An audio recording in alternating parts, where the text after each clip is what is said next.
আপনারা জানেন যে বিএনপি সহ বিরোধী দল সমূহের একটি সমাবেশ ছিল। সেই সমাবেশ পণ্ড করে একটি ডামি নির্বাচন করার জন্য বিরোধী দলের প্রায় ৩২,০০০ নেতাকর্মীকে গ্রেপ্তার করা হয়েছিল। আমরা খুব আশ্চর্যজনকভাবে লক্ষ্য করছি যে গত এই ৫ই অগস্টের পর এখন পর্যন্ত আওয়ামী লীগের ৩২,০০০ তো দূরের কথা, ৩২০০ নেতাকর্মীকে ওইভাবে গ্রেপ্তার করা হয় নাই, যার ফলে এই গণ অভ্যুত্থানের অংশীজনদের উপরে নেতৃত্ব দানকারী বিভিন্ন ছাত্র নেতা, জননেতা, তাদের উপরে হামলা হচ্ছে। এখনও সোশ্যাল মিডিয়ায় প্রতিনিয়ত আমাদেরকেও হুমকি দিচ্ছে।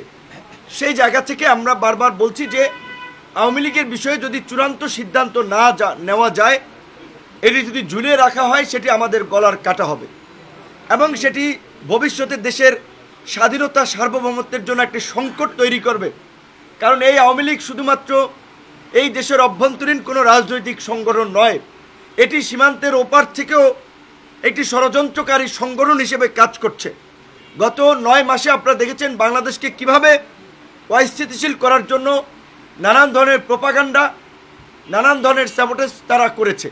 সেই জায়গা থেকে আমরা সর্বশেষ এই আপনারা দেখেছেন যে এনসিপি, জামাত সহ বেশ কয়েকটি ইসলামী সংগঠন, প্রেস ক্লাব এলাকায় আমরা মিছিল, সমাবেশ, বিক্ষোভ করেছি। গতকালকে আমরা যমুনায় আমরা ঘেরাও করতে চেয়েছিলাম। সরকারের পক্ষ থেকে অনুরোধ করা হয়েছে যে আমাদের সম্মানিত মাননীয় প্রধান উপদেষ্টা বিষয়টি নিয়ে কনসার্ন, কাজী তার উপরে আমরা ওইভাবে প্রেশার যেন না তৈরি করি, কারণ তিনি তরুণদের কথা, ছাত্র যুবকদের কথা শুনেই আগামীর বাংলাদেশের একটা গতিপথ ঠিক করতে চান।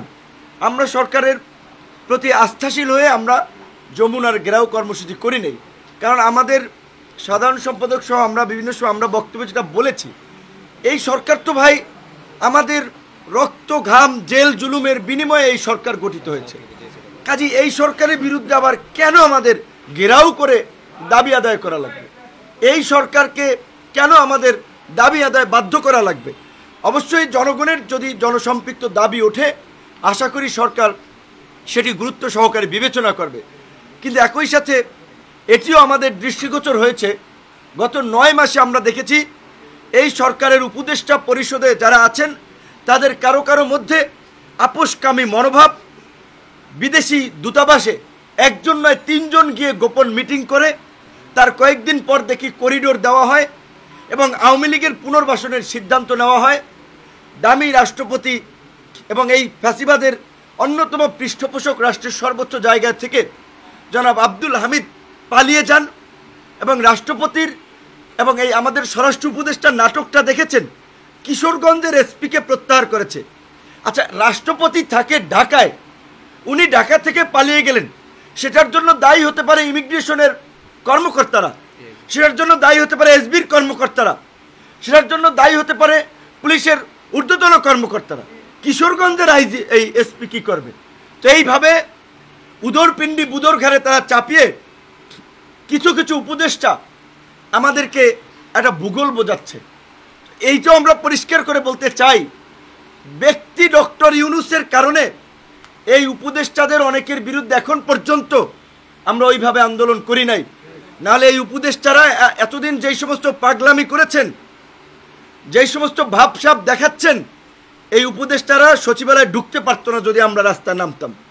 কাজে আমরা শুধুমাত্র ডক্টর ইউনূসের মতো একজন ব্যক্তি, জাতির এই সংকটে তিনি ক্ষমতা নিতে চান নাই, আমরা তাকে রাজি করিয়েছি, আমরা চাই তাকে সহযোগিতা করে বাংলাদেশকে এই সংকট থেকে উত্তরণে।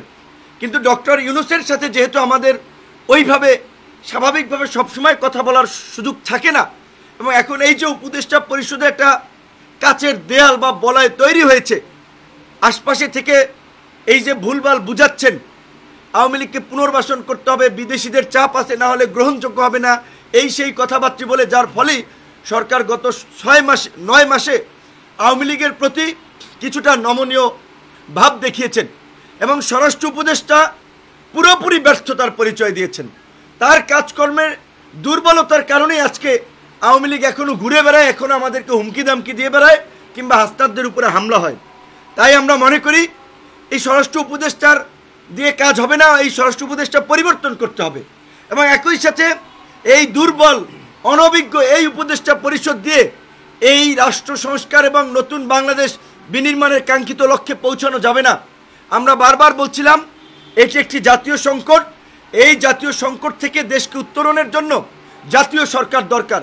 সরকার আমাদের দুটো দাবির মধ্যে একটি দাবি আওয়ামী লীগকে নিষিদ্ধ করেছে, যদিও এটি চূড়ান্ত নিষিদ্ধ নয়, তাদের এই বিচার নিষ্পত্তি না হওয়া পর্যন্ত তাদের কার্যক্রমে নিষেধাজ্ঞা দিয়েছে।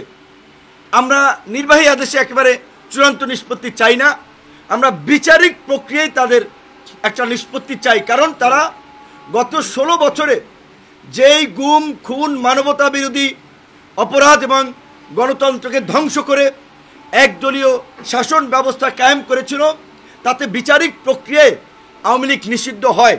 কিন্তু সেই বিচারিক প্রক্রিয়াকে এগিয়ে নেওয়ার জন্য এই একটা ট্রাইব্যুনাল দিয়ে এটা সম্ভব নয়। সেই কারণে আমরা মনে করি একাধিক ট্রাইব্যুনাল গঠন করা দরকার।